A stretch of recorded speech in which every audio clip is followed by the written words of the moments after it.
رب العالمين الملك الحق المبين رب الشهداء والصديقين والصلاة والسلام على شفيع المذنبين ورحمة للعالمين سيد المرسلين وخاتم النبيين والمخاطب بطه وياسين أبي القاسم محمد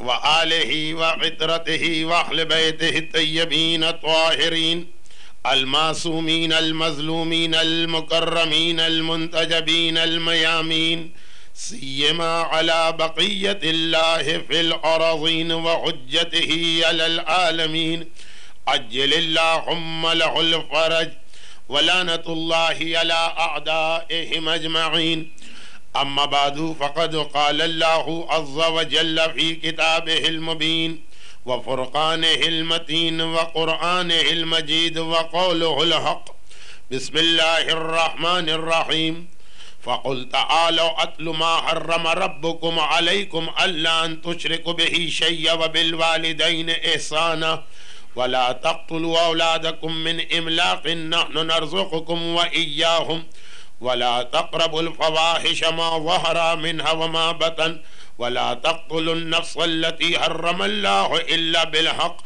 ذلكم وصاكم به لعلكم تعقلون.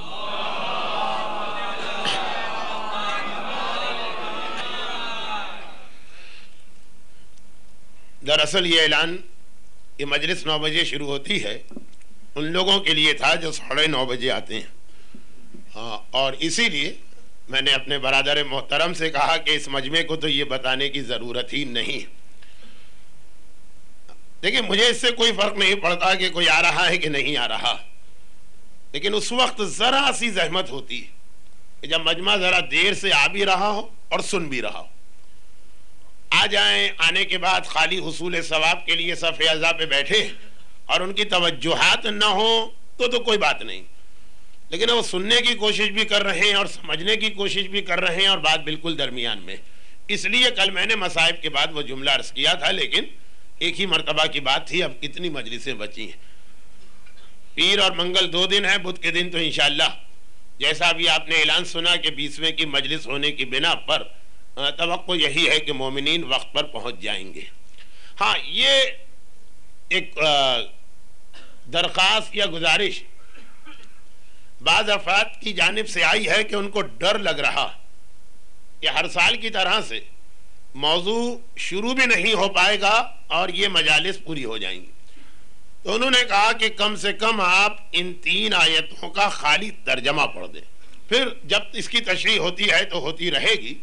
وہ 3 آیتیں جو اسلام کا خلاصہ ہے اور اس سوال کے جواب میں نازل ہوئی کہ اسلام ہے کیا، یہ کیا پیغام لے کے آپ آئیں.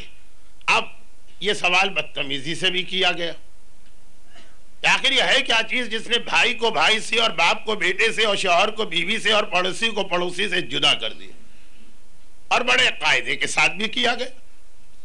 کہ آخر یہ کیا پیغام ہے کہ جس میں اتنا سحر اور اتنا اثر ہے کہ انسان کے دل و دماغ کو لمحوں میں بدل دیتا. ہر قسم کے لوگ تھے، ہر مزاج کے لوگ تھے، ہر انداز سے سوال ہوئے. تو اس کے جواب میں 3 آیتیں تو ہمیشہ تلاوت کی گئی. میں یہ جملہ نہیں کہہ رہا ہوں کہ بس صرف یہی 3 آیتیں، 3 آیتیں تو ہمیشہ تلاوت کی گئی. پھر موقع اور محل کے اعتبار سے کبھی قرآن نے، کبھی رسول نے، کبھی امام نے اس کے علاوہ کچھ اور وضاحتیں بھی کی. وہ بھی اصل میں وہی ان مجالس کا عنوان تھیں. لیکن شہادت، معصوم کی شہادت بھی اور روزوں کی شہادت بھی ذرا سا 2 یا 3 دن ہمارے موضوع کو اپنی جگہ سے ہٹا کے لے گئی. آیتوں کا ترجمہ، 3 آیتیں ہیں. پہلی آیت میں 5 باتیں آئی، دوسری آیت میں 4 باتیں، اور تیسری آیت میں ان سب کا خلاصہ ایک جملے میں پیش کر کے یہ بھی بتایا گیا ہے کہ وہ جو ایک جملہ ہے اس سے ہٹانے والی کیا چیز دنیا میں موجود. اب جب اس کی تشریح ہوگی تو تشریح کروں گا خالی ترجمہ. فَقُلْ تَعَالَوْا أَتْلُ مَا حَرَّمَ رَبُّكُمْ عَلَيْكُمْ. آؤ میں تمہیں بتاتا ہوں کہ تمہارے پروردگار نے اس دین میں، اس پیغام میں تمہارے لیے کیا باتیں رکھی ہیں، کیا چیزوں کو حرام کیا. نمبر 1، اللہ تشرکوا بہ شیئا، خبردار اللہ خبردار کبھی شرک نہ کرنا۔ نمبر 2 وبالوالدین احسانا، والدین کے ساتھ احسان کرنا۔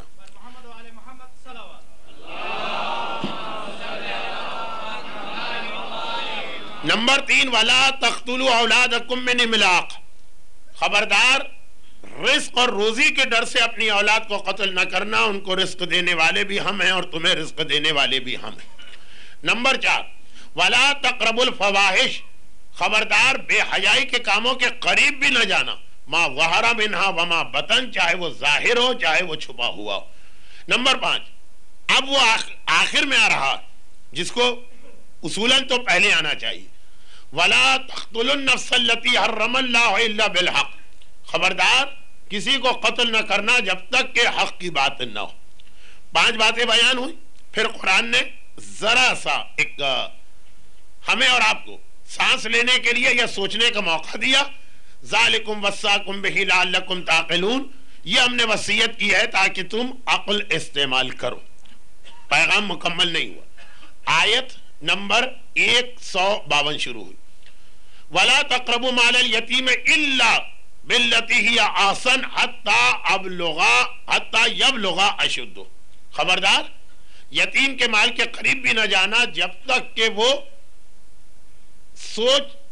سوچنے اور سمجھنے کی صلاحیت اس میں پیدا نہ ہو جائے، یعنی وہ صاحب عقل نہ ہو جائے۔ وَأَوْفُوا الْكَيْلَ وَالْمِيزَانَ بِالْقِسْطِ، اب مال حرام، رزق حرام کی طرف قرآن لے جا رہا، بالکل شروع اسلام، خبردار ناپ تول میں کمی نہ کرنا۔ وَلَا نُكَلِّفُ اللَّهُ نَفْسًا إِلَّا وُسْعَهَا، مگر یہ بھی یاد رکھو اللہ طاقت سے زیادہ بوجھ نہیں ڈالتا۔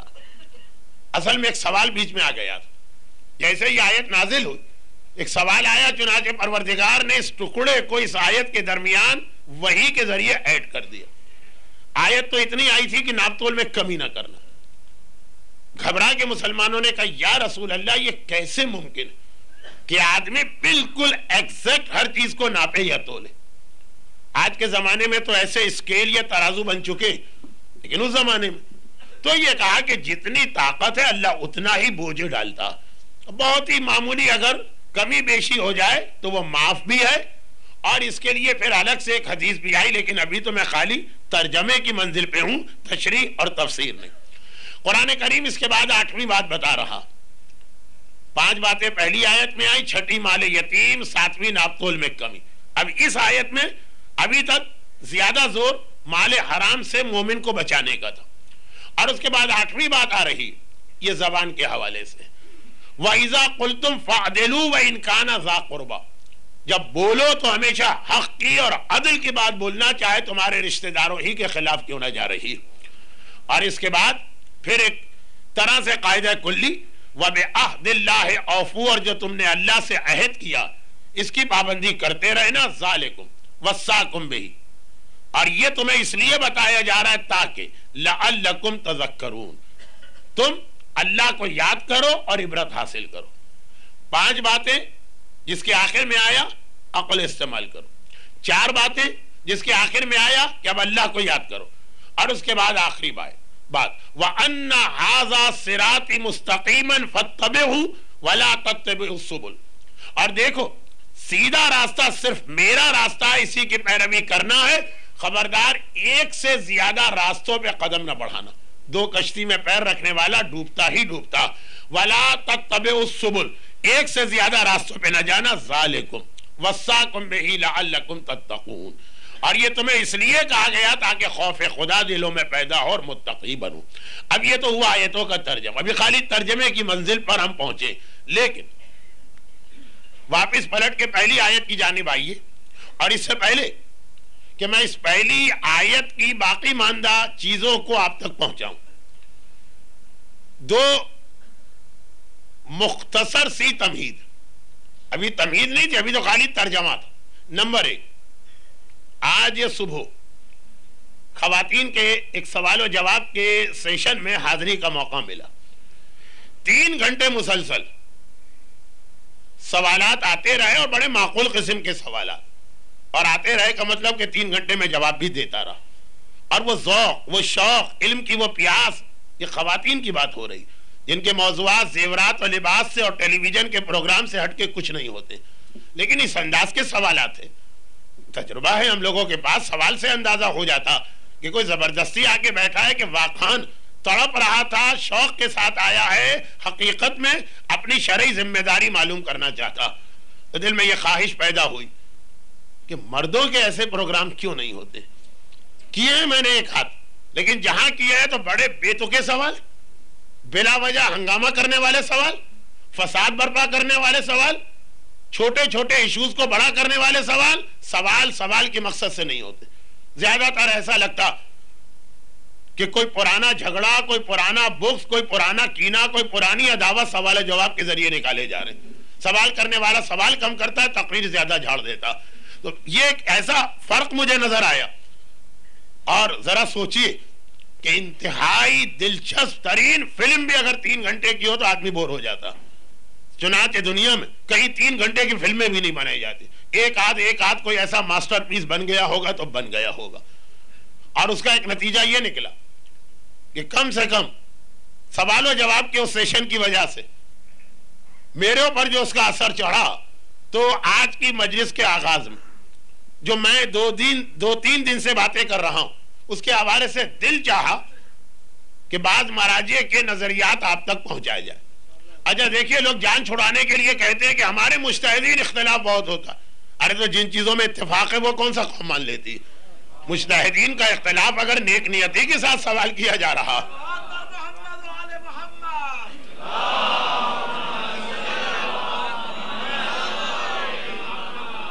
اب میں بڑائی کی نیت سے تو نہیں کہہ رہا ہوں، لیکن یہ سوالات کے جواب اتنے واضح ہیں کہ مجھے زبانی یاد ہے. لیکن میں نے سوچا کہ مراجع کرام کی تصاویر بھی آپ کے سامنے ہوں تو ذرا اس کا ثواب، اور پھر کتاب سے پڑھ رہا ہوں تو شاید ان کو بھی ذرا سا بھروسہ آ جائے جو ویسے ان باتوں پہ یقین نہیں کرتے. اور پھر وہی جملہ میں کہہ رہا ہوں کہ دیکھیے یہ سوالات ایسے کہ اس میں تمام مراجع کا اتفاق. نام ہے سوال: شادی کی تقریب میں اگر ہم شرکت نہ کریں، اور تقریب ایسی ہے جس میں لغو و لعب کا کوئی پہلو موجود ہے، لیکن اگر ہم نہ جائیں تو رشتہ داروں کی ناراضگی اور دشمنی کا سبب ہوتا ہے، ایسی صورت میں ذمہ داری کیا ہے؟ جواب: آیت اللہ العظمہ آغا خامنہ ای: حرام تقریبات میں شرکت کرنا بہر صورت جائز نہیں، اور نہی عن المنکر سب پر واجب ہے. آیت اللہ العظمہ آغا بہجت: اس قسم کے بہانے حرام الہی کو حلال نہیں کر سکتے ہیں. آیت اللہ العظمہ آغا صافیہ گلپا ایگانی: معصیت کی تقریبات میں شرکت کرنا جائز نہیں. آیت اللہ العظمہ آغا ناصر مکارم شیرازی: اگر ان لوگوں کو نہی عن المنکر کرنے کی طاقت نہیں ہے تو شرکت کرنے کی اجازت نہیں. آیت اللہ العظمہ شیخ جواد تبریزی: شرکت کر سکتے ہیں، لیکن جیسے ہی کوئی لغو و لعب شروع ہو جائے تو انہیں منع کریں، اور اگر آپ کی بات نہ سنی جائے تو فوراً اس تقریب سے چلے جائیں. انشاءاللہ آپ کو اس کا اجر ملے گا. آنے کا اجر کم ہے، جانے کا اجر زیادہ ہے.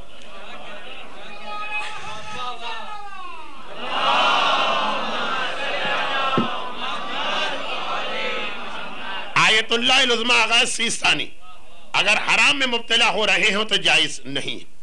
سوال نمبر 2: شادی یا کوئی بھی تقریب، کیونکہ میں اکثر اس میں برتھ ڈے پارٹی کا بھی حوالہ اسی لیے دیتا ہوں، شادی یا کوئی بھی تقریب میں شرکت کرنے کا حکم کیا ہے جہاں پہ محرم و نامحرم مکس گیدرنگ کے عالم میں بیٹھے؟ اور کیا والدین کا اپنے بچوں کو اجازت دینا کیا حکم رکھتا ہے؟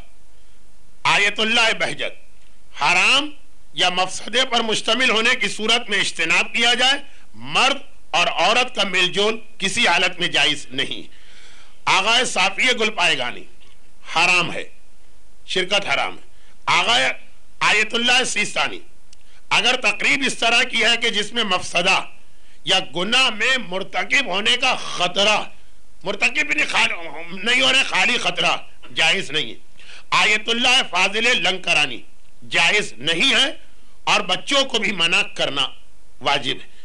آیت اللہ تبریزی شیخ جواد تبریزی: زعیم حوزہ علمیہ قم مقدسہ: اگر مرد اور عورت کا اس طرح مکس گیدرنگ کے ساتھ مل جول کسی حرام کے ارتکاب کا سبب بنے، یا ذرا سی لذت یا شہوت پیدا ہونے کا امکان ہو تو جائز نہیں.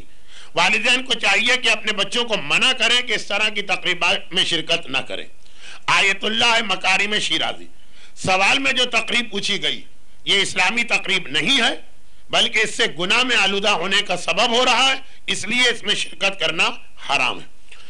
سوال نمبر 3، بعض مائیں اپنے نابالغ بچوں کو، بالغ نہیں نابالغ، ننگے سر یعنی بچیوں کو ننگے سر اور بے حجاب بازاروں میں یا تقریبات میں لے جاتی ہیں، نابالغ جہاں نامحرم بھی ہوتے ہیں. آپ سے گزارش یہ ہے کہ اس سلسلے میں حکم اسلامی بتائیے. آیت اللہ فاضل لنکرانی، ماں باپ کے لیے واجب ہے کہ اپنے بچوں کو اسلامی آداب اور شرعی ذمہ داریوں سے آشنا کرائیں.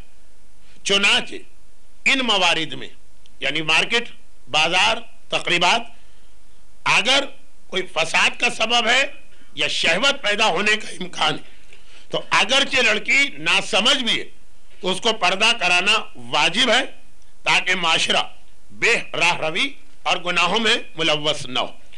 آغا سیستانی، نابالغ لڑکی پہ پردہ واجب نہیں لیکن ماں باپ کے لیے ضروری کہ اپنے نابالغ بچوں کو بھی اسلامی آداب کا عادی بنائیں اور ان کی صحیح شرعی تربیت کی کوشش کریں. آغا بہجت، والدین کی ذمہ داری ہے کہ اپنے بچوں کو شرعی ذمہ داریوں کی مشق نابالغ ہونے ہی کے زمانے میں کرائیں.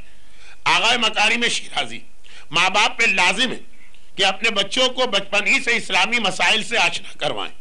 آیت اللہ شیخ جواد تبریزی، نابالغ لڑکیوں پر پردہ تو واجب نہیں لیکن والدین کی ذمہ داری ہے کہ وہ اپنی لڑکیوں کو اسلامی حجاب کا عادی بنائیں اور لڑکوں کو اسلامی احکام کی تربیت دیں. آیت اللہ صافی گل پائے گانی، یہ کام صحیح نہیں. والدین کو ہوشیار رہنا چاہیے کہ وہ اپنی چھوٹی بچیوں کو نامحرم سے دور رکھیں، پردہ کرنے کی عادت پیدا کریں اور اگر اس کام میں سستی کریں، اور بچی بہت بڑی شخصیت ہے آیت اللہ صافی گل پائے گانی کی، اور اس کام میں سستی کریں اور بچی نامحرم کے سامنے اسی لیے آنے جانے لگے تو لڑکی کے گناہ میں والدین بھی شریک ہیں. سوال نمبر 4 اور فی الحال آخری سوال کہ بعض لوگوں کا یہ نظریہ، ایک سوال پوچھا جا رہا ہے کہ کچھ گناہ ایسے جس میں ڈبل عذاب ملتا ہے. اب یہ سوال پوچھا جا رہا ہے کہ بعض لوگوں کا نظریہ یہ ہے کہ کچھ ایسے گناہ جو خود حرام ہونے کے ساتھ ساتھ کیونکہ معاشرے کو خراب کرنے کا سبب بن رہے لہذا یہ ایک اور گناہ شمار ہوتا. مثلا عورت کا بے پردہ لوگوں کے سامنے آنا، گاڑی میں گانے کی کیسٹ چلانا، شادی کی تقریب لغو و لعب کے انداز میں سجانا، یہ سارے خود تو ہیں حرام. اب سوال کرنے والا کہہ رہا ہے کہ ہمارے ہاں کچھ ایسے لوگ پیدا ہو گئے جو کہتے ہیں کہ یہ ایک گناہ نہیں ہے، یہ 2 گناہ، ڈبل گناہ، کیونکہ یہ حرام ہونے کے ساتھ ساتھ معاشرے میں گناہ پھیلانے کا سبب بن رہے ہیں. بتائیے کہ نظریہ صحیح ہے کہ غلط؟ آیت اللہ سیستانی فرماتے ہیں یہ عقیدہ اور نظریہ بالکل صحیح ہے. آیت اللہ تبریزی، فرض سوال میں جتنے گناہ ذکر کیے گئے ہیں وہ 2 گناہ شمار ہوں گے. ایک خود گناہ کو انجام دینا، دوسرا لوگوں کے سامنے اس کو پھیلا کے گناہوں کی ترغیب دینا. آیت اللہ فاضل لنکرانی، جی ہاں یہ نظریہ صحیح ہے اور یہ سخت ترین اور بدترین گناہ. آیت اللہ بہجت، کھلے عام گناہ کرنا خود ایک اور گناہ، گناہ تو ہے ہی وہ جو کیا لیکن ایک اور گناہ. آیت اللہ مکارم شیرازی، حرام اعمال کی انجام دہی ایک گناہ اور اس کا کھلے عام مظاہرہ کرنا ایک اور گناہ شمار ہوگا، چنانچہ اس پر عذاب بھی دوگنا ہوگا. آیت اللہ صافی گل پائے گانی، شریعت مقدسہ کو پامال کرتے ہوئے گناہ کا مظاہرہ کرنا چونکہ گناہ پھیلانے کا سبب بنتا ہے، اس لیے یہ 2 اعتبار سے نہیں بلکہ امکان ہے کہ کئی اعتبار سے گناہ اور نتیجتاً اس کی حرمت شدید سے شدید ہوتی چلی جا رہی. اب دیکھیے جی ہمارے مراجع تو آپس میں لڑتے ہی رہتے، جی ان میں تو اختلاف ہی ہوتا، کس کی بات مانے کس کی بات نہ مانے. سارے مراجع اور یہ ایک سے ایک اتنے عظیم نام ہیں کہ باشعور علم رکھنے والا ان کی عظمتوں کو جانتا لیکن باقی عوام کے لیے اتنا کہہ دوں کہ یہ انہی کے اسی کیٹیگری میں آتے ہیں جو میں نے 2 دن پہلے ایک جملہ عرض کیا کہ یہ وہ ہمارے علماء کہ دوسروں کو ایسے امام بھی پوری تاریخ میں نہیں ملے جیسے ہمارے یہ علماء اور مراجع، جن کے چہرے پہ نگاہ ڈالنا بھی عبادت میں شمار کیا گیا، اور یہ سب کے سب متفق۔ آپ نے دیکھا کہ جتنے مسائل میں کسی میں کوئی اختلاف نظر نہیں آ رہا، تو یہ باتیں تو مان لیجئے نا، اس میں تو آپ کا اعتراض ختم ہو گیا نا۔ اور یہ ہماری تقریر کا چوتھا نقطہ بن رہا، نہیں، قرآن کی آیت، پہلی آیت کا چوتھا نقطہ، وَلَا تَقْرَبُوا الْفَوَاحِشَ۔ اچھا اب اسے میں ذرا سا کل اور پرسوں کی تقریر سے جوڑتا ہوں، متصل کرتا ہوں، ملاتا ہوں۔ والدین، اولاد، رشتہ دار، یہ سب ان کے حقوق اپنی جگہ ثابت ہیں، اور اگر آپ اس انداز سے اسلام پہ غور کریں، اسلام کی ایک تعریف پہلی مجلس میں آئی تھی، غلام۔ کھانا کیا ہے، پہننا کیا ہے، رہنا کیا ہے۔ اسلام کی دوسری تعریف قرآن سے آ رہی ہے، وہ غلام تھا، یہ قرآن ہے۔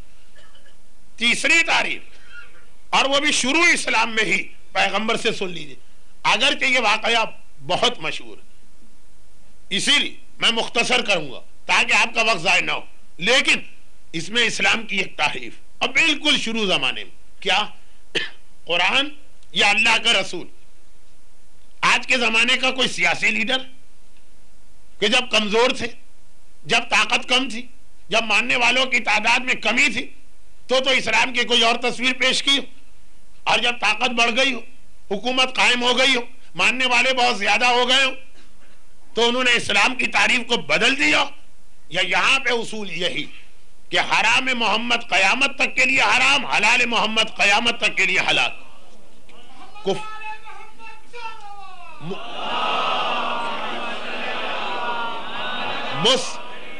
مستشرقین، اورینٹیلسٹ، دشمن اسلام ریسرچ اسکالر، وہ اسلام پہ یہی اعتراض کرتے ہیں کہ تمہارے رسول کی زندگی میں 2 واضح حصے نظر آتے ہیں۔ جب تک کمزور تھے تو صبر صبر صبر کی بات کرتے تھے، اور جب مدینے میں پہنچ کے طاقتور ہو گئے تو تلوار تلوار تلوار کی بات کرنے لگے۔ چنانچہ وہ کہتے ہیں کہ تمہارا رسول ایک ہاتھ میں قرآن، ایک ہاتھ میں تلوار لے کے سامنے آتا۔ ہم کہتے ہیں کہ نہیں، جو پہلے دن کہا وہی آخری دن کہا۔ پیغمبر کے ارشاد میں، قرآن کے احکامات میں کہیں فرق نہیں، اور یہ پورے دین کے حوالے سے کہہ رہا ہوں، کسی ایک چیز کے حوالے سے نہیں کہہ رہا ہوں۔ کیا مطلب؟ اس جملے کا بھی ایک مطلب وہ یہ کہ اے سارے مسلمانوں، اس نقطے پر تم ہمارے ساتھ ہونا کہ پیغمبر کی زندگی میں کوئی تبدیلی نہیں آئی، جو پہلے دن کہا وہی آخری دن کہا۔ جو کمزوری کے عالم یعنی ظاہری کمزوری، ورنہ رسول اور امام بار بار عرض کر رہا ہوں کبھی کمزور نہیں ہوتا، جو کمزوری ظاہری کمزوری میں کہا وہی حکومت اسلامی کے قیام کے بعد بھی کہا۔ جو اس دن کہا جس دن راستے میں کانٹے بچھائے جا رہے ہیں، وہ اس دن بھی کہا جب سارے عرب کے مانے ہوئے سردار، حاکم یا بادشاہ بن چکے، کوئی فرق نظر نہیں آتا۔ یہ سارے مسلمان اس بات کے قائل، لیکن سوال یہ پیدا ہوتا کہ جب کافروں سے بات ہو رہی ہو تو تم ہمارے ساتھ اس مسئلے میں آ جاتے ہو، جب دشمنان اسلام مستشرقین سے بات ہو رہی ہو تو تم اس مسئلے میں ہمارے ساتھ آ جاتے ہو۔ اور عقلی بات ہے کہ رسول کے اندر کوئی فرق نہیں، لیکن جب بات اس نقطے کی آ جائے تو بھول جاتے ہو یہ اصول، جو اول دن کا وہی آخری دن کا۔ چنانچہ جو دعوت ذی العشیرہ کو مانے گا اسے غدیر خم کو ماننا پڑے گا۔ اگر اول دن کہا کہ علی میرا وصی ہے تو آخری دن بھی پیغمبر کو یہ کہنا پڑے گا۔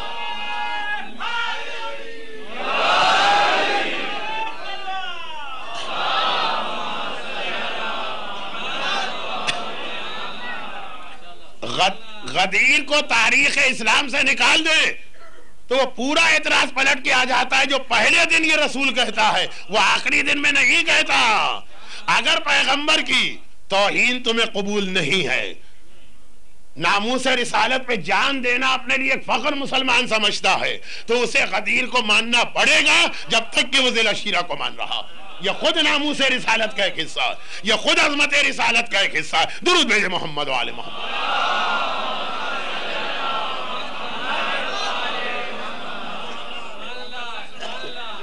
لوگ کہتے ہیں کہ مولانا جب مجمع اتنا جاگ جاتا ہے پھر آپ ٹھنڈا کر دیتے ہیں، لیکن کیا کروں، یہ اسی کے حوالے سے یہ عظمت رسالت اور عظمت امامت، اس کا اہم ترین فریضہ یہ کردار سازی، اللہ کے رسول کی زندگی کا شروع واقعہ، بالکل شروع کا بہت مشہور واقعہ، شاید میں اشارہ بھی کر دوں تب بھی کافی ہوگا، اور وہ یہ مدینے مکے کی ایک گلی، اور شروع والا زمانہ ہے کہ جب اسلام کے خلاف پروپیگنڈا بہت بڑھ چکا۔ ایک بار اللہ کے رسول کسی کام سے اسی گلی یا بازار سے گزر رہے ہیں، دیکھا کہ ایک انتہائی بوڑھی عورت 70 75 80 سال کی تو ہوگی، پانی کی مشک اٹھا کے لے جا رہی، ایک اتنا بڑھاپا اور مشکل ترین کام پانی کو اٹھانا ہوتا ہے، ہر ایک کے بس کی بات نہیں، جوان آدمی ہانپ جاتا ہے خالی ایک بالٹی اٹھانے میں، اور کہا کہ یہ بوڑھی عورت پانی کی مشک، یہ میں اس لیے کہہ رہا ہوں، یہ اتنا میں اس لیے سمجھا رہا ہوں کہ یہ اس بات کی دلیل ہے کہ اس کے گھر میں مرد تو مرد کوئی عورت بھی نہیں، کہ اگر کوئی جوان عورت ہوتی تو وہ اس بوڑھی عورت کو اس بڑھاپے میں زحمت نہ دیتی، اللہ کے رسول آگے بڑے، مشک اٹھا کے اس کے گھر پہنچا دی۔ میں مختصر کر رہا ہوں ورنہ خالی مشک پہنچانے میں 10 منٹ نکال دیتا ہوں، تو خیر پیغمبر نے اس کے گھر میں مشک پہنچا دی، مشک پہنچا کے واپس پلٹے۔ اب مکے کے لوگ کافر تھے لیکن سارے کے سارے ایسے نہیں تھے کہ نفس کی خباثتوں میں مبتلا ہوں، کچھ شریف النفس بھی تھے اور انہی پہ اسلام نے اثر کیا، تو یہ عورت یوں اندرونی اعتبار سے انتہائی شریف تھی، جیسے اس نے پیغمبر کی یہ خدمت دیکھی اور اپنی بے بسی دیکھی کہ اگر اس کے پاس کچھ ہوتا دینے کے لیے تو مشک نہ اٹھاتی، کسی مزدور سے منگواتی، کہ اس آدمی نے میری اتنی بڑی خدمت کی، ابھی 80 سال کی ہے، تو اس کے جاننے والے، اس کے رشتہ دار، اس کے پڑوسی سب مکے میں، ان میں سے کسی کو توفیق نہیں ہوئی اور غیر نے آ کے مدد کی، اور میں اس قابل نہیں ہوں کہ اس کی کوئی خدمت کر سکوں۔ ایک شریف و نفس آدمی ہے، اس کی آنکھوں میں آنسو آ جائیں گے کہ یہ خدمت کر رہا ہے، میں بدلے میں کچھ نہیں دے سکتا۔ ایک مرتبہ آنکھوں میں آنسوؤں کے ساتھ کہا کہ اے نوجوان، اس وقت میرے پاس تجھے دینے کے لیے کچھ نہیں، اور مکے کے ماحول میں اتنا شریف آدمی میں نے دیکھا بھی نہیں، تو میں یہ چاہتی ہوں کہ تیری شرافت باقی رہے، تو اس لیے ایک نصیحت کر رہی، اور وہ نصیحت یہ ہے کہ آج کل مکے میں ایک ایسا عجیب جادوگر آ گیا کہ جس نے سارے مکے کے نظام کو تہوبالا کر ڈالا، دوستیاں ٹوٹ کے رہ گئی، بڑی پرانی دوستیاں، رشتہ داریاں ختم ہو کے رہ گئی۔ اب یہ عجیب بات کہ اس وقت جو بت پرست اور مشرک و کافر تھے وہ اسلام میں آتے ہیں تو اسلام کی خاطر نہ رشتہ داری کا خیال کرتے نہ دوستی کا، اور یہ سید یعنی معصوم کی اولاد میں سید اور سیدانی جن کی ساری زندگی ایمان میں گزری ہے، ان کی ماؤں نے، ان کی نانیوں نے، ان کی پرنانیوں نے ان کو ایمان پہنچایا ہے، ذرا سی بات پر کہ ایک تقریب میں جانا ہے، شادی میں جانا ہے، برتھڈے میں جانا ہے، شریعت پہ کمپرومائز کرتے چلے جاتے ہیں۔ وہ بت پرست اسلام میں آئے تو اتنے سخت بنے شریعت کے معاملے میں، اور یہ آل محمد کی اپنی اولاد جو پتہ نہیں کتنی پشتوں سے ہمیشہ سے اسلام میں جو سید ہے نا، وہ آدم سے لے کے آج تک ایمان میں، کوئی سید ایسا نہیں ہے کہ کبھی کفر و شرک کے مرحلے سے گزرا ہو۔ اشہد انک کنت نورا فی الاسلاب الشامخہ والارحام المطہرہ، یہ امام معصوم کے لیے تو ہے ہی، لیکن ان کی صلب میں جتنی ان کی اولادیں ان کے لیے بھی ہیں کہ یہ ہمیشہ جتنے سیدانی اور سید ہیں یہ اسلاب شامخہ اور ارحام مطہرہ سے گزرے ہیں۔ لیکن پھر یہ کمپرومائز کیسے ہوتا؟ فقط ایک شادی کی تقریب کے لیے، فقط ایک برتھ ڈے پارٹی کی خوشی کے لیے؟ ذرا سوچئے، ذرا غور کیجئے، یہاں آپ نے مراجع کے آخری فتوے جو پڑھے، چوتھے سوال کے جواب میں ڈبل گناہ، یہی جملہ، اب میں شکوہ تو اکثر کرتا رہتا ہوں، ایک بار اور سن لیجئے، سب سے زیادہ جس امام معصوم کا تذکرہ ہمارے ممبر پر ہے وہ ہے میرا چوتھا امام۔ مولا کے فضائل بہت بیان ہوتے ہیں، لیکن سال میں کچھ ایسی تقاریر ہوتی ہیں جس میں غم ہی کا بیان ہوتا، جس میں فضائل نہیں پڑھے جاتے، جیسے شام غریمہ ہے، فاقہ شکنی کی مجلس ہے، مگر مصائب کے بغیر مجلس کبھی مجلس نہیں بنے گی، اسے آپ کوئی بھی نام دے دیجئے، یہ وہ صف ازا نہیں بچھے گی کہ جسے ثانی زہرا نے بچھایا۔ وہ لیکچر ہوگا، سیمینار ہوگا، یہ تو دنیا کی ہر قوم کے پاس ہے، مجلس خالی ہمارے پاس ہے، یہ دنیا کی کسی قوم کے پاس نہیں، یہ اہل بیت کا خاص تحفہ اور عطیہ اپنے شیعہ اور اپنے ماننے والوں کے لیے۔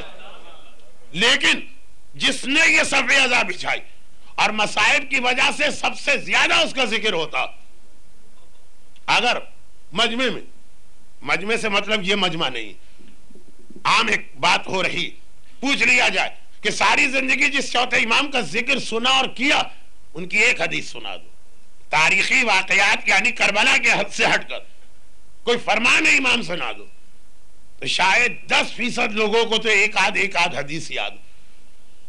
اب سن لیجئے ایک حدیث، اور یہ وہ حدیث ہے جس کے راوی ہمارے 8ویں امام ہے، جب ان کے چھوٹے بھائی نے بغداد میں ایک نیا نظریہ پھیلانا شروع کر دیا۔ ان کے چھوٹے بھائی کا نام تھا زید النار، اس لیے کہ اتنے خوبصورت تھے کہ چہرہ ان کا ہر وقت سرخ، زید النار عربی میں کہتے تھے۔ جب امام بغداد میں غلط کہہ گیا مرو، مامون رشید کے کیپٹل مرو میں پہنچے تو یہ بھی ساتھ میں گئے یا بعد میں آئے اور چونکہ 8ویں امام کی وجہ سے مرو کے لوگوں کے دلوں میں اب محبت آل رسول پیدا ہو گئی۔ امام کا کردار دیکھا، امام ان کے درمیان ہے، تو اب جو امام کو دیکھا تو محبت پیدا ہو۔ اب جب یہ انہوں نے اس محبت کے حوالے سے ایک نظریہ پھیلانا شروع کر دیا، اور وہ یہ کہ چونکہ ہم سید ہیں، آل رسول ہیں، ہم پر تو جہنم کی آگ حرام ہے، ہم کوئی بھی گناہ کریں کوئی بات نہیں، تم نہیں کرو ہم کر سکتے ہیں۔ امام معصوم کو یہ اطلاع ملی، تو جس دن یہ بڑے مجمع میں بیٹھے یہ بات کر رہے تھے، خود امام وہاں پہنچے۔ علامہ مجلسی نے بہار میں بھی لکھا، اور وہیں سے لے کے شہید مرتضی مطہری نے جو ایک کہانی سچوں کی کہانیوں کے نام سے کتاب چھپی ہے، اس کی دوسری جلد میں بھی پورا واقعہ، لیکن ہے اصل میں بہار سے۔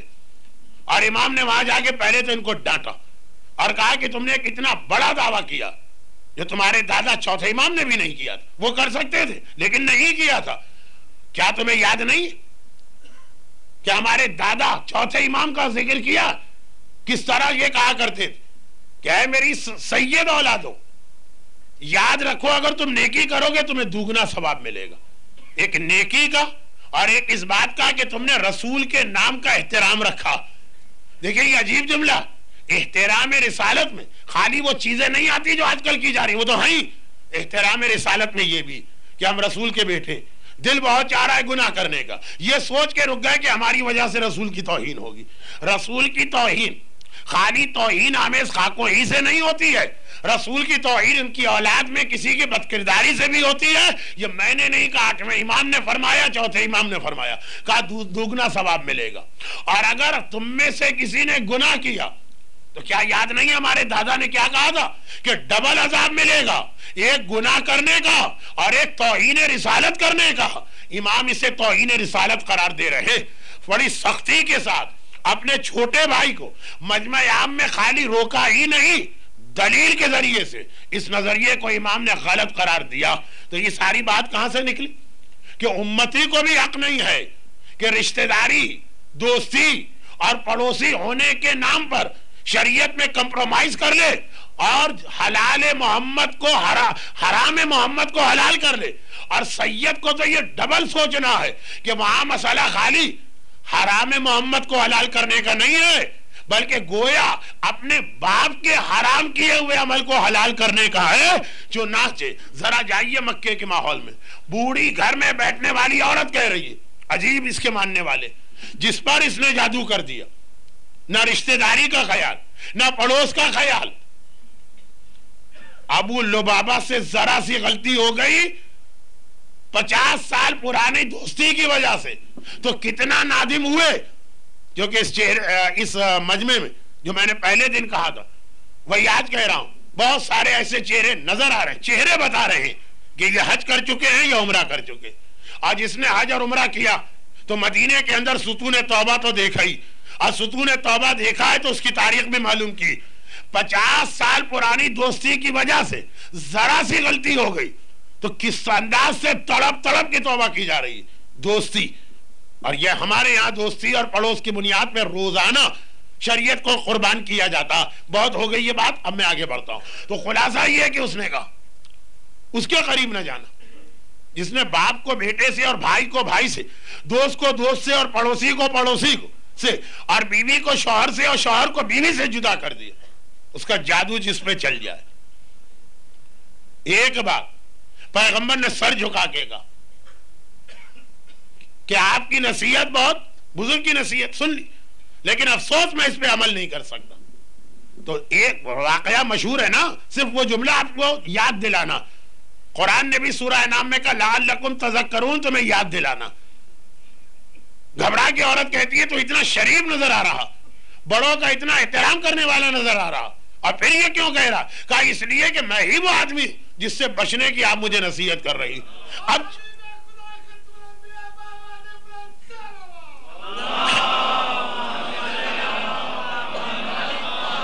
یہ صلوات مجھے 2 جملوں کے بعد چاہیے تھی, تو انشاءاللہ اس وقت بھی ملے گی. تو خلاصہ یہ کہ جیسے اس نے سنا اب وہ چونکی.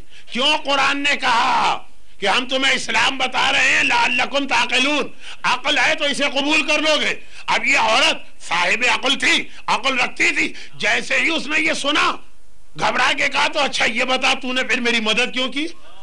تو وہ ہے جو لوگوں کے بیچ میں جھگڑے ڈلواتا ہے, فساد ڈلواتا ہے, بھائی کو بھائی سے اور باپ کو بیٹے سے اور بیوی کو شوہر سے الگ کرتا, تو میری مدد کیوں کی؟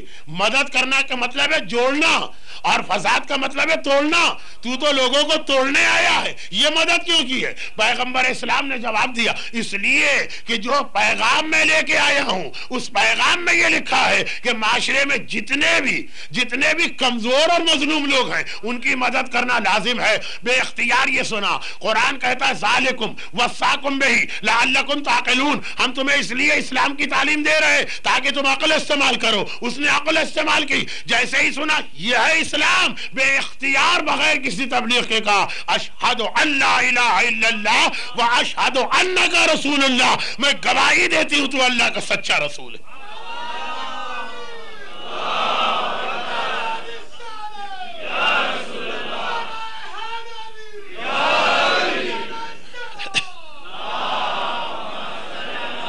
کوئی تبلیغ نہیں, کوئی جنت کی بات اور جہنم کا عذاب نہیں, کسی قسم کا موعظہ نہیں. ایسی جس کے پاس عقل ہوگی, عقل ہی نہ ہو یا عقل پہ پتھر پڑے ہوں تو اس کا کوئی علاج نہیں, لیکن ایسی مطابق ہے عقل بات. جو دین کمزوروں کی مدد کر رہا ہو وہ کبھی غلط نہیں ہو سکتا. یہ اسلام کی تعریف پیغمبر نے شروع میں بتائی, اسی لیے میں نے کہا یہ تو نہیں ہوگا نا کہ 23 سال کے بعد پیغمبر نے کہا میں یہ تعریف بدل رہا ہوں. جو ایک کافر مشرک بت پرست عورت, کافر مشرک بت پرست عورت, بھئی عورت کون تھی؟ نہ کوئی سیدانی ہے, نہ کوئی امتی, نہ کوئی محب اہل بیت ہے, کافر بھی ہے, مشرک بھی ہے, بت پرست بھی ہے. وہ بت پرستی جس کو قرآن نے سب سے پہلے کہا اللہ تشرکو, ہر چیز برداشت ہے, شرک برداشت نہیں, لیکن پھر بھی مدد اس کی جا رہی. شرک برداشت نہیں ہے, مشرک کی مدد کی جا رہی. تو جو اسلام یہ کہتا ہے, ایک جملہ تو لوگوں میں بہت مشہور ہو گیا, گرچہ غلط مشہور ہوا, بھئی یہ دیکھو کیا کہہ رہا, یہ مت دیکھو کہ کون کہہ رہا, مگر اس کا اگلا مرحلہ کمزور اور مظلوم, یہ مت دیکھو کہ اس کا عقیدہ کیا, یہ دیکھو کہ واقعاً اگر مدد کا حقدار ہے تو میں آگے بڑھ کے اس کی مدد کرنا ہے. جب اسلام اجنبی, دشمن, مشرک, کافر, بت پرست کی مدد کا اتنا قائل ہے تو بھائی سگے بھائی کو بھول جائے, پڑوسی کو بھول جائے, مومن کو بھول جائے, اولاد والدین کو بھول جائے, والدین اولاد کو بھول جائے, یہ اسلام نہیں. اسلام کیا ہے یہ ہمارا سوال تھا نا. تو یہ اسلام نہیں ہے جس معاشرے میں اولاد کو پرواہ نہیں کہ والدین کی کیا حالت ہے, جس معاشرے میں بھائی کو پرواہ نہیں کہ بھتیجے اور بھانجوں میں کیا گزر رہی ہے, جس اسلام میں پڑوسی کو یہ پرواہ نہیں ہے کہ کلمہ گو پڑوسی میں کیا گزر رہی ہے. اسلام کی ایک تعریف رسول نے کی ہے. مگر جو بات چل رہی تھی اس کے حوالے سے ایک منزل اب ہم آگے بڑھے. قرآن نے اسلام کی تعریف کی, وہ چل رہی ہے. غلام نے اسلام کی تعریف کی, وہ اتنی مختصر اور جامع تھی کہ پہلی مجلس میں آ چکی. یہ رسول نے اسلام کی تعریف کی. یہ والی تعریف کیونکہ قرآن کی دوسری اور تیسری چیز سے مل رہی ہے, والدین کے ساتھ نیکی کرنا, اولاد کا حق ادا کرنا, وَلَا تَقْرَبُوا الْفَوَاحِشَ مَا ظَهَرَ مِنْهَا وَمَا بَطَنَ, اور خبردار بے حیائی کے کاموں کے قریب نہیں جانا, گناہان کبیرہ کے قریب نہیں جانا, اللہ کی نافرمانی کے قریب نہیں جانا. اچھا اب یہاں ایک سوال یہ پیدا ہوتا کہ آدمی کیوں نہ جائے, کیوں اپنا فائدہ چھوڑے. گناہ اگر کرتا ہے تو یقیناً اس میں فائدہ ملتا ہوگا, اگرچہ ایک گناہ کا فائدہ میری سمجھ میں کبھی نہیں آیا. شاید اس مجمع میں کوئی ایسے صاحب عقل ہو جو مجھے یہ سمجھا دیں گانے کا فائدہ سمجھ میں آتا ہے, واقعاً ایک لذت ملتی ہے, بے پردگی کا فائدہ سمجھ میں آتا کہ عورت کے اندر نمائش کا ایک جذبہ ہے، جس کو اسلام نے، میں اکثر اسلام کی ایک تعریف خود سے کرتا ہوں، اسلام میں ڈائیورجن ہے، ریسٹرکشن بہت کم. جو چیزیں اسلام نے حرام کی ہے وہ یہ ہے کہ یہ جو حرام چیزیں یہ فطرت میں شامل ہو گئی تو اسلام نے اس کا کوئی متبادل بتا دیا. یہ نہیں کہا کہ بالکل پابندی، اس کے بدلے یہ کر لو. نمائش کا جذبہ ہے، کہا کہ شوہر کے سامنے مستحبات میں سے آیا، اور اللہ کے سامنے. اللہ کے سامنے کیسے؟ عورت کے لیے مستحب ہے کہ نماز میں تھوڑی زینت کر کے کھڑی ہو، بال ظاہر نہ کرے، زینت ضرور ہو. اور شوہر کے سامنے عورت کا بنصبر کرانا وہ بہترین عبادتوں میں سے ایک عبادت ہے. تو غرض یہ کہ یہ ایک جملہ ارادہ تو تھا کہ میں اس طرح سے بات شروع کروں گا، پہلی مجلس میں غلام، پھر قرآن، پھر رسول، پھر امام، اور پھر آخر میں پہلی مجلس میں غلام تو آخری مجلس میں مجھ جیسا طالب علم ڈائیورجن اور ریسٹرکشن کو سمجھاؤں گا. اب دیکھیے تین ہی مجلسیں ہیں، میں کتنا کامیاب ہوتا ہوں اپنی اس پلاننگ میں. لیکن بے پردگی کچھ سمجھ میں آ رہی، ایک جذبہ ہے عورت میں نمائش کا، وہ اس کو کہیں نہ کہیں ظاہر کرنا. اسلام نے پابندی نہیں لگائی، یہ نہیں کہا ہے کہ جیسے بعض مذاہب میں کہ عورت کو جو ہے سوکھا کھانا کھلاؤ، پرانے کپڑے پہناؤ، باورچی خانے میں قید کر دو، سامنے نہ آنے دو. کمبخت ایسی ہے کہ DDT چھڑک کے اس کو ختم ہی کر دو تو اچھا ہے. ایسا تو نہیں. بڑے بڑے عورت کے فضائل آئے ہیں، عظمتیں آئی ہیں، احکامات آئے. یا رسول اللہ، سب سے اچھا مسلمان کون ہے؟ کہا جو اپنی بیوی اور بچوں کے حق میں سب سے بہتر. تو دیکھیں یہ اسلام ایک تصور دیتا، وہ ڈائیورجن ہے کہ عورت سے کہا کہ یہ اپنا جذبہ نمائش یہاں ظاہر کرو. خیر یہ جملے میں ہاتھ چلا گیا تو موضوع بدل جائے گا. لیکن بھائی نماز قضا کی سمجھ میں آ گیا کہ نیند مل گئی، حرام کمایا سمجھ میں آ گیا، جیب میں پیسے آ گئے. ہر گناہ جو بڑے بڑے ہیں، سب پوری لسٹ کی بات تو نہیں کرتا، اس کے فائدے سمجھ میں آتے ہیں. لیکن داڑھی منڈوانے کا فائدہ آج تک سمجھ میں نہیں آیا.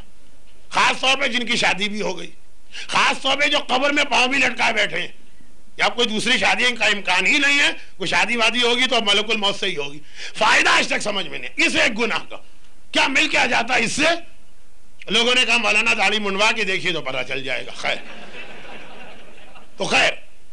یہ تو ایک ضمنی بات آ گئی، کیونکہ مجلس میں بڑے عقل مند لوگ بھی ہوتے ہیں، شاید کوئی میری رہنمائی کر دے.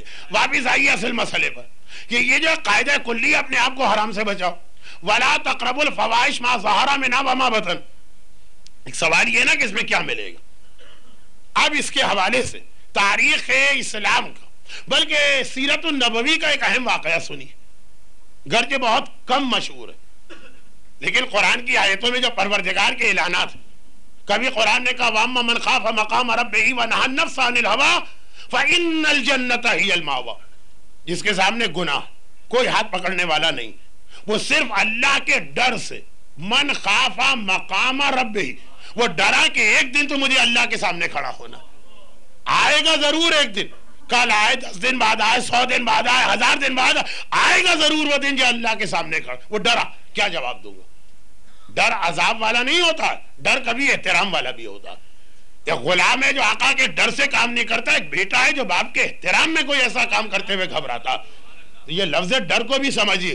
وَأَمَّا مَنْ خَافَ مَقَامَ رَبِّهِ، وہ اپنے رب کے سامنے کھڑا ہونے سے ڈرا. یہ قرآن. اگر یہیں پہ بات ختم ہو جاتی تو ڈرتے تو ہم میں سے ہر ایک لوگ ہیں، لیکن ڈرنے کے بعد پرنالا وہیں پہ بیٹھا.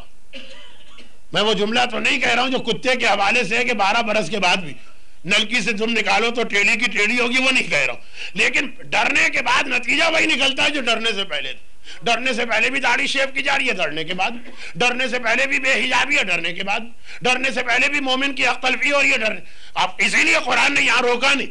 اما من خاف مقام ربہ ونہى النفس عن الہویٰ، اور اپنے نفس کو اس نے روک دیا خواہشات کی پیروی کرنے سے.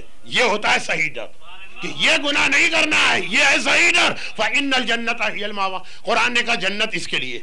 کبھی قرآن نے کہا وَمَن يَتَّقِ اللَّهَ يَجْعَلْ لَهُ مَخْرَجًا وَيَرْزُقْهُ مِنْ حَيْثُ لَا يَحْتَسِبُ. جو اللہ سے ڈرتا تو اللہ اس کے لیے راستے خود ہی بناتا چلا جاتا، اور ایسی ایسی جگہ سے اس کو روزی دیتا ہے وہ سوچ بھی نہیں سکتا. تو ایک جو سوال ہے نا کہ وَلَا تَقْرَبُوا الْفَوَاحِشَ، گناہ سے دور ہٹو، تو سوال یہ ہے کہ پھر اتنی لذت والی چیزیں، فائدے والی چیزیں، تو آخر کیوں اسے چھوڑے. اور آئیے سیرت رسول کا ایک واقعہ. مدینے میں ایک ایسا آدمی تھا جو عقیدے کے اعتبار سے تو نہیں، عمل کے اعتبار سے منافق تھا. ایک تو تھا عقیدے کا منافق، اور اسی کو عام گفتگو میں منافق کہتے. زبان سے کچھ کہہ رہا ہے، دل میں عقیدہ کچھ اور.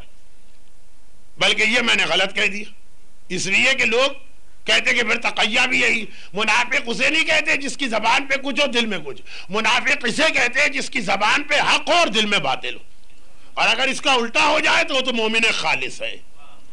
وہ وہی تقیہ کہ دل میں حق ہو اور زبان پہ کسی مجبوری میں باطل آ جائے.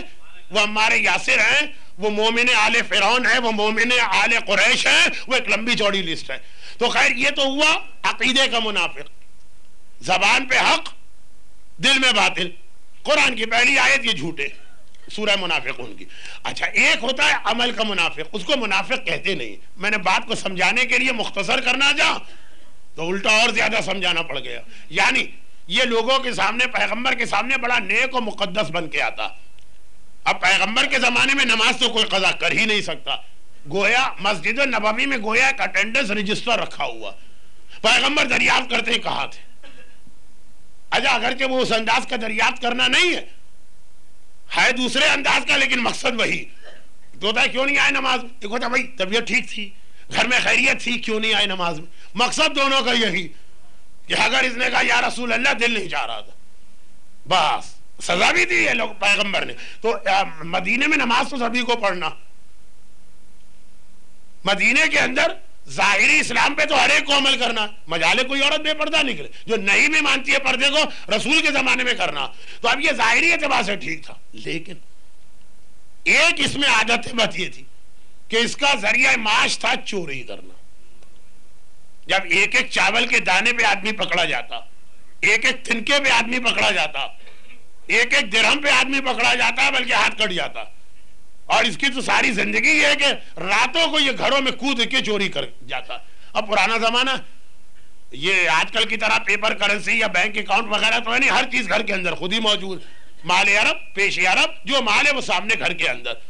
اسی طرح سے ایک رات، اور میں اکثر ایک جملہ موضوع سے ہٹ کے تو نہیں، لیکن بات سمجھانے کے لیے کہتا ہوں کہ انسان ہے، بے جان چیز نہیں ہے، درخت مرخت نہیں.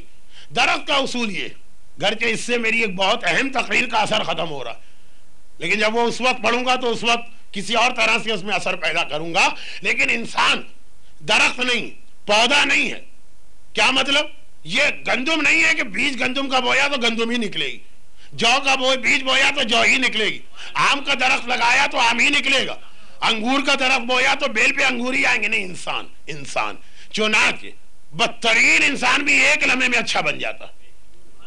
کبھی بالکل چلتے پھرتے عام سے آدمی کا ایک جملہ بدل دیتا، اور کبھی کبھار پورا قرآن کسی پہ پڑھ دیجیے تو کوئی اثر نہیں ہوتا. گندم میں ایسا نہیں، گندم ہی رہے گی، آپ کچھ بھی پڑھ کے پھونکیے. لیکن انسان ایسی چھوٹی چھوٹی بات پہ لوگوں کو بدلتے دیکھا. یہ واقعہ یہی. تو اب ایک رات کو یہ اپنے معمول کے مطابق چوری کی نیت سے گھر میں کودا. جب گھر میں کودا تو دیکھا کہ اس گھر میں کوئی بھی نہیں، صرف ایک جوان لڑکی اور بے انتہا حسین و جمیل. یہ سیرت رسول ہے، یہ پیغمبر کی سیرت کا ایک واقعہ.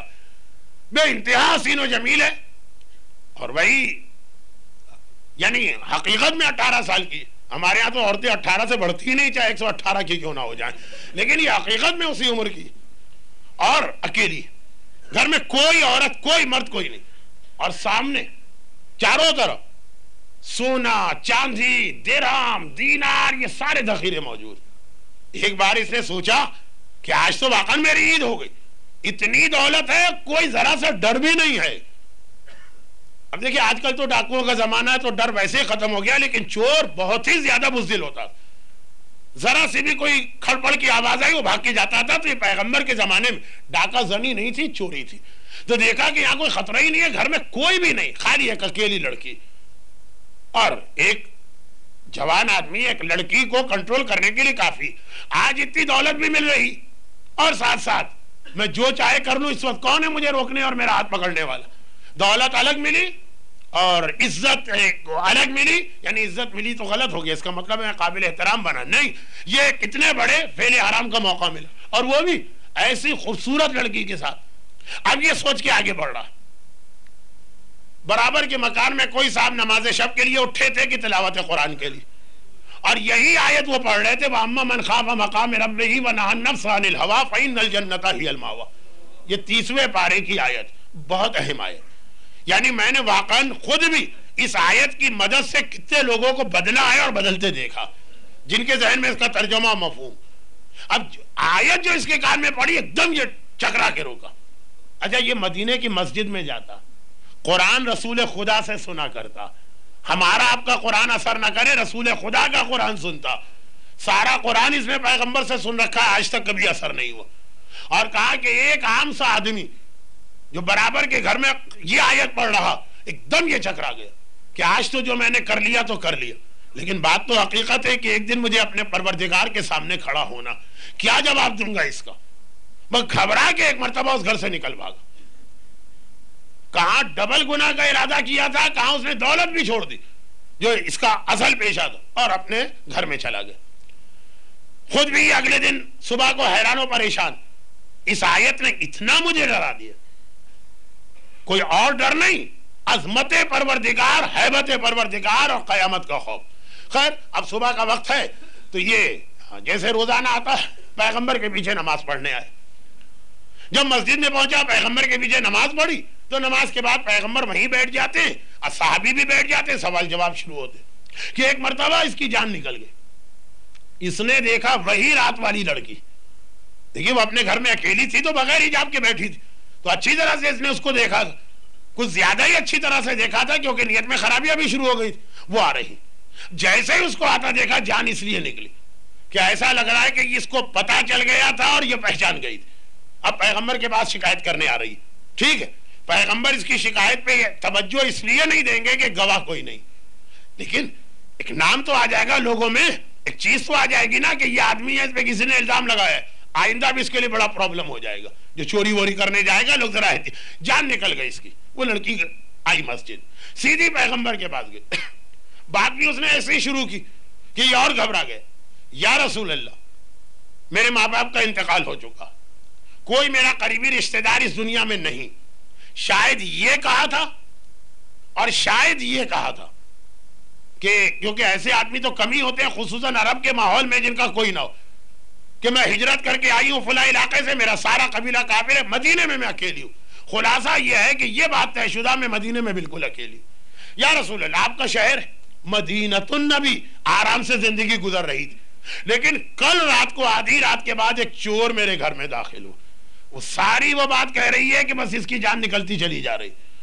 یا رسول اللہ، ایک چور میرے گھر میں آیا اور میری سمجھ میں نہیں آیا کہ آیا تھا تو واپس کیوں چلا گیا۔ آیا، میں نے اس کی کھڑپڑ سنی، اتنی مجھ میں ہمت نہیں تھی کہ میں اٹھ کے ذرا دیکھتی یا کہتی کہ چور چور چور۔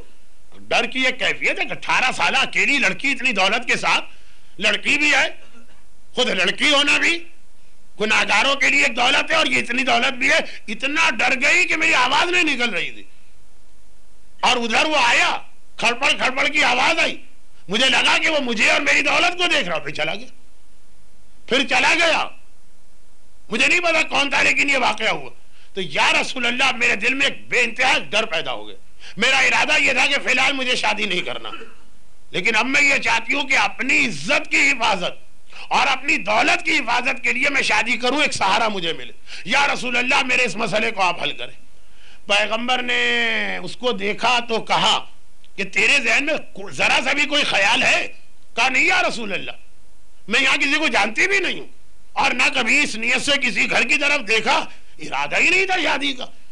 تو پیغمبر نے کہا کہ تو پھر اگر میں تیرا رشتہ کسی سے کر دوں؟ کہا اسی لیے تو آئی ہوں آپ کے پاس۔ پیغمبر نے چاروں طرف دیکھا، سارے کے سارے شادی شدہ بیٹھے، گھر کے 4 شادیوں کا حق رکھنے والے ہیں، لیکن بہرحال پیغمبر نے چاروں طرف دیکھا۔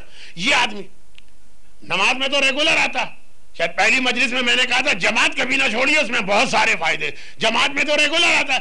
پیغمبر نے کہا اگر اے لڑکی، اگر میں تیرا رشتہ اس سے کر دوں، ظاہری اعتبار سے تو یہ ٹھیک تھا، مثلا جو زمانے کی لڑکیوں کی پہلی ڈیمانڈ تھی کہ داڑھی ضرور ہونی چاہیے، وہ بھی تھی اس کے چہرے کے اوپر۔ اچھا خیر، اس جملے کو میں الٹا بھی کر سکتا ہوں، لیکن گھڑی کی سوئیاں۔ تو خلاصہ یہ ہے کہ یا رسول اللہ، میرے پاس مجھے کوئی اعتراض نہیں، جو بھی۔ پیغمبر نے اس شخص سے کہا کہ میں تجھ سے درخواست کرتا ہوں، اللہ کا رسول کہہ رہا کہ ہو سکتا ہے تیرے ذہن میں کچھ اور ہے لیکن اس لڑکی سے شادی کر لے تاکہ اس کا مسئلہ حل ہو جائے. ارے اب دل میں تو اس کے لڈو پھوٹ رہے ہیں, پتہ نہیں وہ کیسے پھوٹا کرتے ہیں, لیکن یا رسول اللہ میں بالکل حاضر ہوں. شادی ہو گئی. اب یہ سوچ رہا ہے کہ کل رات کو میں یہ دولت لوٹنے آیا تھا, اس کی عزت لوٹنے آیا تھا. دولت بھی میرے پاس حرام سے آتی, عزت بھی حرام سے آتی, اور صرف ایک رات کے لیے آتی. گھر میں پہنچا, یعنی گھر سے مطلب اسی لڑکی کے گھر, 24 گھنٹے بھی نہیں گزرے اس واقعے کو. یہ فجر کی نماز کے بعد کی بات ہے. چت منگنی پٹ پیا اسی کو کہتے. وہیں پیغمبر نے نکاح پڑھایا, وہیں سے گھر میں بھیج دیا. 12 گھنٹے بھی نہیں گزرے, بیوی کے پاس گیا اور کہا کہ میں اپنی غلطی کا اقرار کرتا ہوں, میں بتا دیتا ہوں وہ میں ہی تھا جو رات کو آیا, لیکن اس وقت میں نے اللہ اور قیامت کا خوف کیا تو میرے پروردگار نے کتنی بڑی رحمت نازل کی. جو مجھے حرام سے مل رہا تھا وہ سب حلال سے ملا, اور جو خالی ایک رات کے لیے ملتا اب وہ ساری زندگی کے لیے ملا. آج مجھے یقین کامل ہو گیا, اللہ اور قیامت کا خوف رکھنے والا خود پروردگار اس کو ساری سہولتیں دیتا ہے, گناہ کے راستے پہ جانے کی ضرورت ہی نہیں ہے.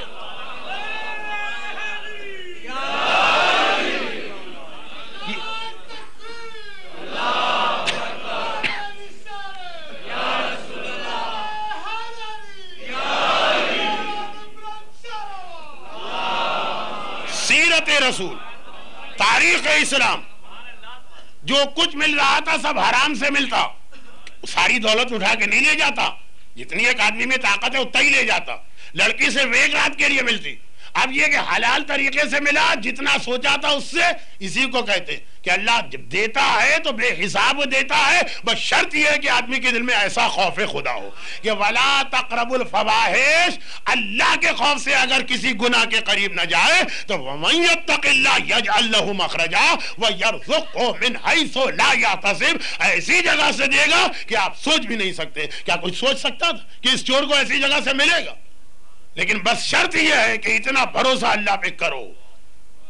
ایک شعر ہے, لیکن جیسا کہ میں کل کہہ چکا ہوں کہ شعر تو میں صحیح پڑھ نہیں سکتا, اس کا مفہوم یہ, گرچہ شاعری پورا عقیدہ نہیں ہوتی ہے لیکن مفہوم یہی تو ہے نا, کیا ہے پھدک کے چھیننے والوں بلا وجہ چھینا. ایک بار درخواست کر دیتے در زہرا پر تو جب ایسے ہی مل جاتا.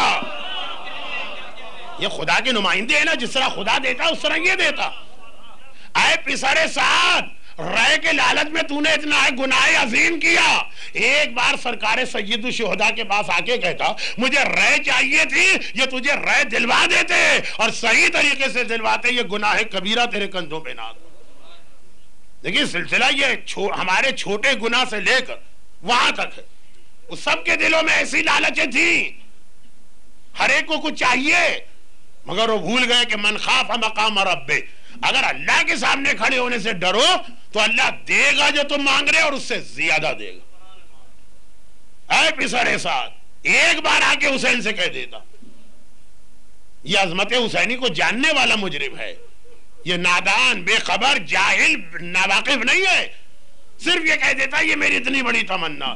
یہ رائے کی حکومت کیا, ساری دنیا کی حکومت اسے حسین کے ایک اشارے پہ مل جاتی. تو آقا حسین یہ ہمارا عقیدہ بھی ہے اور تاریخ نے بتایا بھی ہے. یعنی ان واقعات پہ عقیدے کے اعتبار سے کوئی اعتراض نہیں ہو سکتا. یہ تقدیر میں لکھا ہے کہ کچھ نہیں ملے گا. حسین نے کہا نانا میں سفارش کرتا ہوں, سفارش پہ سفارش کر رہے ہیں, وہاں تقدیر بدلتی جا رہی ہے.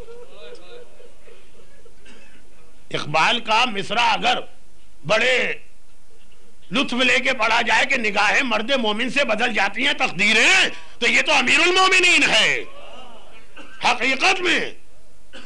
تو مولا ہمیں یقین ہے تاریخ کے واقعات ہیں, تو مولا اگر ایسا ہی مسئلہ تھا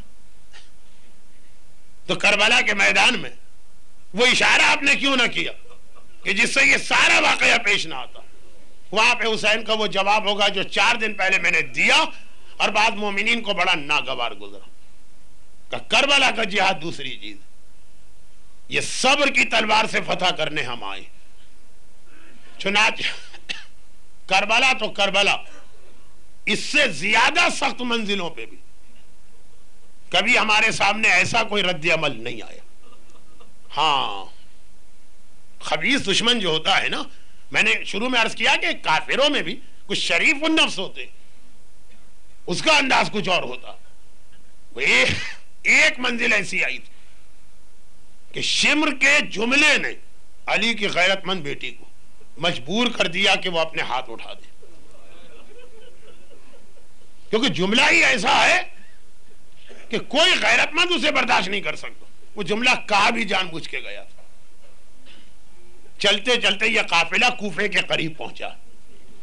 ایک شہر کا ایک نہیں کئی دروازے ہوتے. کوفے کا دروازہ نظر آیا، زینب کو یاد آ گیا یہ وہی دروازہ ہے جہاں سے ہمیشہ میرا بابا مجھے لے کے کوفے میں جاتا. کتنا غیرت مند تھا میرا بابا. پتا ہے کہ زینب جیسی بیٹی ہے کہ اگر یہ میرے مولا کی توہین نہ ہوتی تو میں جملہ کہتا کہ زینب علی سے زیادہ غیرت مند ہے اپنے حجاب کے بارے میں. لیکن خیر علی علی ہے. یہاں تک آتے تھے مجھے لے کے. دیکھیے اہل بیت کا تعلق مدینے سے ہے، دارالخلافہ کوفہ آنا جانا پڑتا. جب یہاں تک آتے تھے رک جاتے تھے، خیمہ لگا لیتے تھے جنگل میں، صحرا میں. پیاسے کو پانی نظر آئے تو پیاس بڑھ جاتی ہے، مسافر کو گھر نظر آنے لگے تو گھر جانے کی تمنا بڑھ جاتی. بابا اب تو گھر سامنے ہے. کہا لیکن دن کا وقت ہے. سر سے پیر تک زینب اس حجاب اسلامی میں جس کا ہماری عورتیں تصور نہیں کر سکتی. پھر بھی علی کہے لیکن دن کا وقت ہے. ابھی لوگ گلیوں بازاروں میں چل رہے. علی کی غیرت برداشت نہیں کرتی کہ اپنی بیٹی کو حجاب کے ساتھ بھی ان لوگوں کے بیچ میں لے کے چلے. رات کا وقت. بابا اب تو رات کا اندھیرا چھا گیا، لیکن کہا ابھی تک عشاء کی اذان نہیں ہوئی ہے، لوگوں کی آمد و رفت جاری ہے. آدھی رات کو میرا بابا اندھیرے میں مجھے لے کے چلتا ہے اور چلتے چلتے کتنی بار کہتا زینب چادر صحیح تو بندھی ہے، نقاب صحیح تو پڑی ہے، ایسا نہ ہو کہ اچانک ہوا چلے ذرا سی نقاب ہٹ جائے. اللہ اللہ میرا غیرت مند بابا رات کے اندھیرے میں بھی میری نقاب کا اتنا خیال کرے. شمر نے اور کچھ نہ کہا شمر سے اور کچھ نہ کہا شمر یہ وہ دروازہ ہے جس کو دیکھ کے مجھے بابا یاد آ رہا. اس کے بالکل برابر دوسرا دروازہ، ذرا ہمیں وہاں سے لے جا. اچھا چلے شمر کو نہیں لے جانا تھا تو منع کرنے کے کئی طریقے ہوتے. چلے یہی کہہ دیتا کہ بھائی ہمارے سارے انتظامات ادھر ہیں، ہم وہاں نہیں جا سکتے. یہ بھی نہ کہتا نہیں ہم نہیں جا سکتے. مگر جملہ کیا کہہ رہا؟ بے حیا اپنے نفس کی خباثت کا ثبوت کس طرح دے رہا. یہ نہیں کہہ رہا نہیں جا سکتے، کہہ رہا زینب آج بھی اپنے آپ کو کوفے کی شہزادی سمجھ رہی ہو؟ اب تک شہزادی کا خیال دل سے نہ نکلا. ہماری قیدی ہو، ہم حکم دیں گے تمہیں ماننا پڑے گا. اللہ اللہ یہ مجھے اتنا مجبور سمجھ رہا ہے. علی کی غیرت مند بیٹی کو جلال آ گیا. ساری سیدانیوں کو دیکھا اور کہا کہ بیبیوں اس وقت میں اس کو دکھا دینا چاہتی ہوں کہ علی اور فاطمہ کی بیٹی اس وقت بھی کتنی طاقت رکھتی ہے. میں بددعا کرتی ہوں تم سب آمین کہنا. اور یہ کہہ کے ہاتھوں کو جوڑ کے آسمان کی طرف نگاہ ڈالی. لیکن آسمان سے پہلے زینب ہی کے اونٹ کے آگے تو حسین کا کٹا سر تھا. بھیا کے کٹے سر پہ نگاہ پڑی، آنکھوں سے آنسو جاری ہیں. گھبرا کے کہا بھیا اس وقت کیوں رو رہا ہے؟ کیا عباس و اکبر یاد آ رہے؟ آواز آئی نہیں بہن، وہ مقصد یاد آ رہا جس پہ میرا اکبر قربان، میرا عباس قربان، میرا اصغر قربان.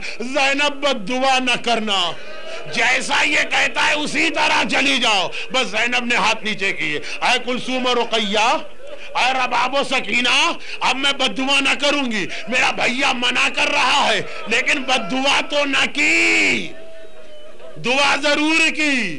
اور وہ یہ کہ سواری آگے بڑھی، زینب نے مڑ کے نجف کو دیکھا، آواز دی بابا یا علی مدد، ذرا میری مدد کو آئیے. نامحرموں کے درمیان روزے روشن میں بے مقنا چادر کے آپ کی زینب کو جانا پڑ رہا. الا ولعنۃ اللہ علی اعدائہم اجمعین. پروردگارہ زینب کی دعا کا واسطہ جو زینب نے نہیں کی. انہی مصائب ثانیہ زہرا اور سید الساجدین کے مصائب جتنے مومنین اور مومنات آج کے مجلس میں خصوصاً ان کو اور دنیا بھر میں پہلے ہوئے تمام صاحبان ایمان، مظلوم شیعہ نے، حیدر کرار جو عراق میں، ان سب کو، ان کے گھروں کو، ان کے گھر والوں کو، ان کی اولادوں کو دشمنان اسلام اور دشمنان اہل بیت کے ہر شر سے محفوظ فرما۔ پروردگارہ نو کے نیزہ کس کٹے سر کا واسطہ کہ جس کا بے سر کا لاشا جلتی ریتی پہ پڑا، ہمارے تمام مرحومین، خاص طور پر حالیہ واقعات کے شہداء، اور جو مومنین اور مومنات آج صف عزا پہ بیٹھے، ان کے خاندان کے تمام مرحومین کی مغفرت فرما۔ ثانی زہرا کے مصائب پہ جس آنکھ میں آنسو کا ایک قطرہ بھی آیا، پروردگارہ اس کے ساری حاجتیں اور سارے دلی مقاصد کو پورا فرما۔ پروردگارہ ہمارے تمام بیماروں کو، خصوصاً ایک مومنہ انتہائی بیمار ہے، ان کو شفاء کاملہ عطا فرما، اور ظہور امام زمانہ میں تعجیل فرما۔ ماتم حسین۔